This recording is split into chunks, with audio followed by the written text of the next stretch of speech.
ఏం లేదు, ఈ 3 గీతలు నేర్చుకున్నాం అనుకో ఇంగ్లీష్ రాత చాలా అందంగా నేర్చుకున్నట్టే. ఎట్లా? ఇగో టీక టీక టీక టీక టీక ఒక్కటి, డమ్ డమ్ డమ్ డమ్ డమ్ ఒక్కటి, అతి నారాయణ సీతారాం తప్పకుండా లెక్క పెడితే 31.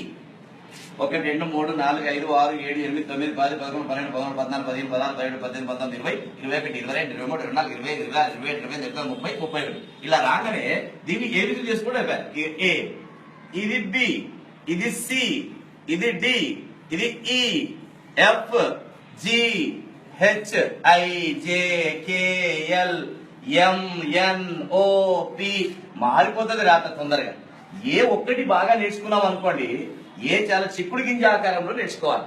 నేర్చుకున్న తర్వాత ఇట్లంటే పి అవుతుంది, ఇటు కింద గీస్తే డి, ఇట్లంటే పి, ఇది క్యూ, ఇది జి, కాలి గింజ రాస్తే ఓ, ఇట్లా ఇట్లా అనుకో ఎన్, ఇది ఎం, ఇది యు, ఇది డబ్ల్యూ, ఇది హెచ్, ఇది వై, ఇది సి, ఇక్కడ నుంచి ఇంతవరకు రాస్తే సి, ఇట్లా ఇట్లా అనుకో ఈ, అక్కడ రాసి చుక్క పెడితే ఐ, ఇట్లా అంటే ఎల్, ఇది జే, దీంట్లోనే కే, దీంట్లోనే ఎస్, దీంట్లోనే ఎక్స్ రాసినాం అనుకో ఏ సన్నగా రాసి బి పెద్దగా రాయవద్దు.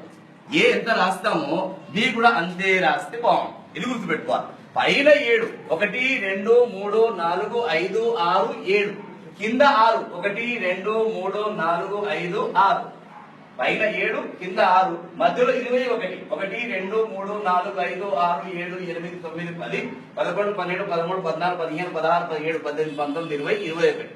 పైన ఇగో బి, ఇది డి, ఇది ఎఫ్, ఇది హెచ్, ఇది కే, ఎల్, టి.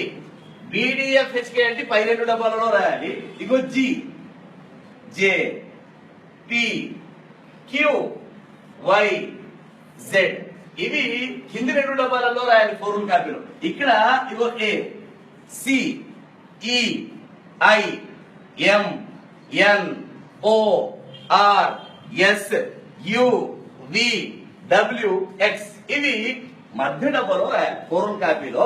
ఇవి పై 2 డబ్బాలలో, ఇవి కింది 2 డబ్బాలలో, ఇవి మధ్య డబ్బాలో రాస్తే ఇంగ్లీష్ ఈజీగా మీరు చాలా అందంగా